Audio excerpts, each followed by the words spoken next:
It's that time of year again. Frankie Dettori. That's it.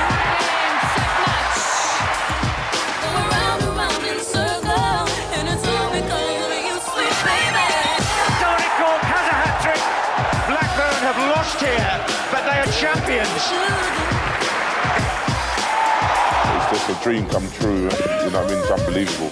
Who have you been voting for? The Sports Personality and Review of the Year, Sunday at 7:30, live on BBC1. The man with those shoes. In concert. Somewhere in time. Somewhere on tour. Jimmy Nail, tonight, 10:50 on BBC1. Your thoughts on BBC Television Now in Points of View. What do you really think of Paul Daniels? Oh yes, coming up, don't go away.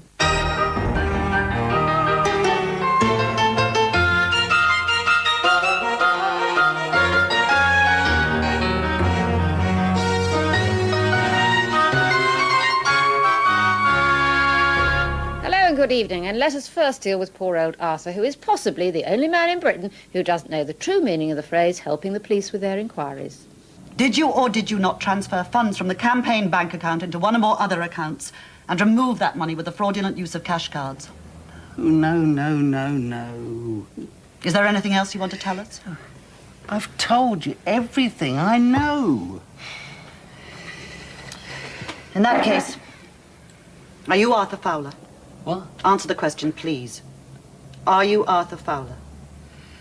You know I am, yes. Arthur Fowler, I am arresting you on suspicion of theft. Ah, for those who've missed the current gripping storyline in EastEnders, Arthur is accused of nicking £20,000 from the Flowering Wilderness Fund, the only bit of excitement in his life since stealing the Christmas Club money in 1987 and that week of hanky-panky with Mrs. Hewitt in 1992. Given a lifetime with Pauline, prison might be a humane alternative, but the nation is shocked at his treatment. I've had just about enough of Arthur, the money he supposedly stole, and the blunt way in which the police chose to accuse him of the crime with no hard evidence. On a point of order, a serving police officer suggested that with a good lawyer, Arthur would be out the door and home, since the method of interrogating him was totally unacceptable. Interviewing police officers don't go in and out of a room without giving a date and time check. Arthur's previous convictions would not have been allowed to be mentioned, and the overall threatening behaviour of the officers was completely false. That aside, just genuine upset that a favourite character is going to have such a rotten festive season. No means of escape for another much-loved character, about here to descend into almost certain humiliation.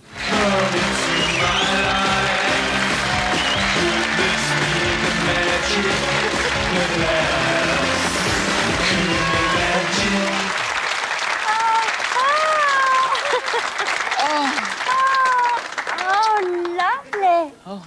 Lovely. Sit down before I'm sick.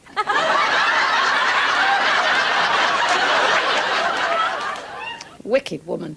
He's halfway through his new series, Secrets. The setting's a nightclub with the host demonstrating his expertise.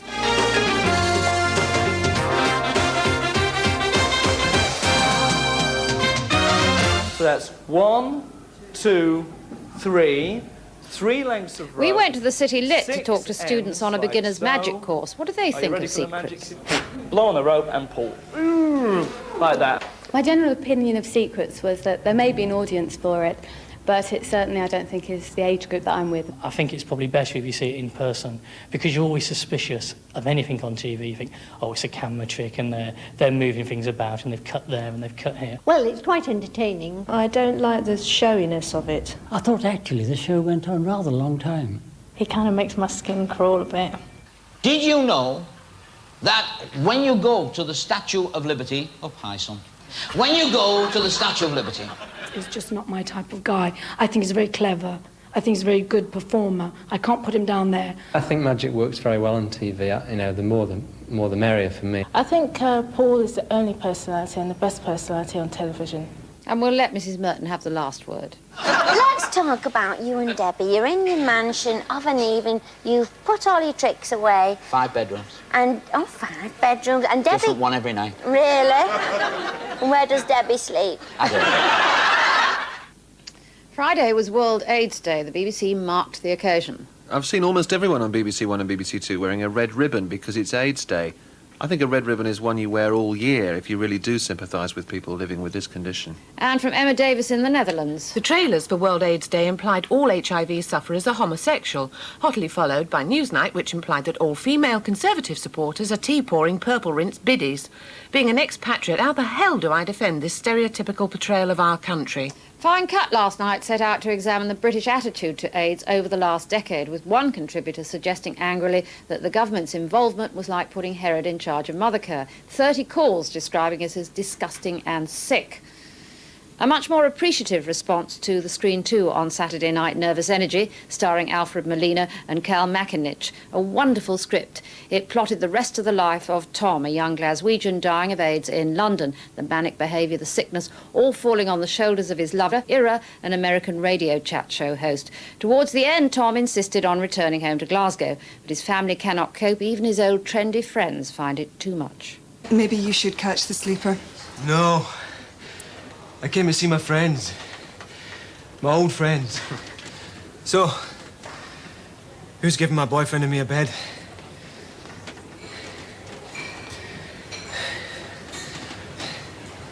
Well... No can do, treasure. Which woman is up for the weekend? Yeah, but we've got a foot on in this No, paper. Bob. Yeah, Pip. No, Bob. Look, Poppet. The woman's recently had a stroke. I mean, let's face it, she's not ready for you.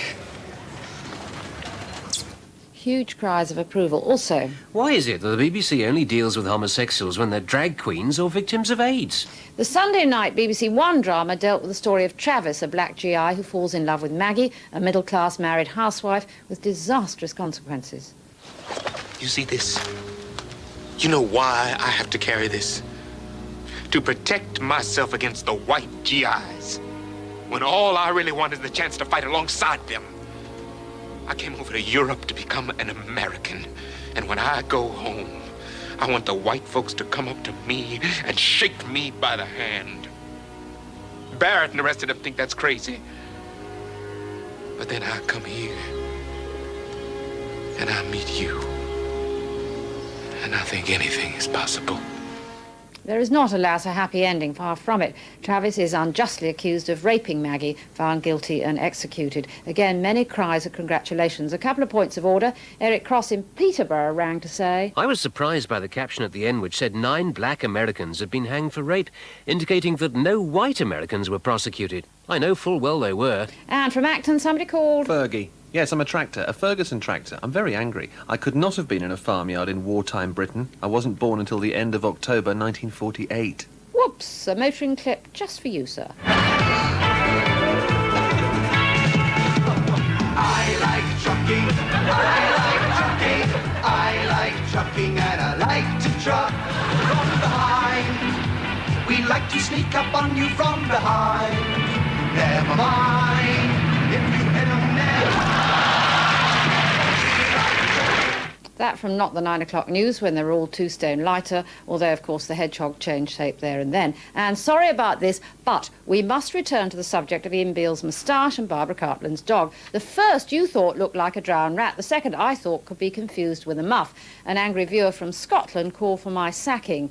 Melanie Gurin has now written to say... So what Anne said was right. She does look like a drowned rat. I'll try and be clear about this. No programme next week. Football, lucky you. But for the final Christmas programme, please let me know your favourite clip. I'll leave you with a little bit of Showstoppers. Down on the sand, step out to the street, pick up bugle plays the sound. Remember all your days, and when you see the leader proudly raise his hand, just follow the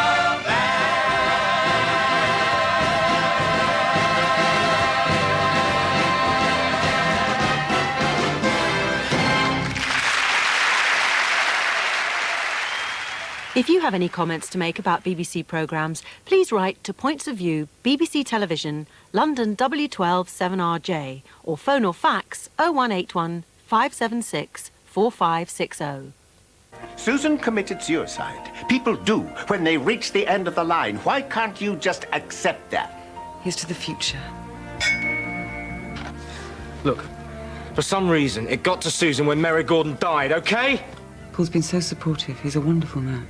But then you know that, of course, being such a good friend. Well, you're right about one thing. It's a brilliant plan. Dangerfield, Friday, 9:30 on BBC1.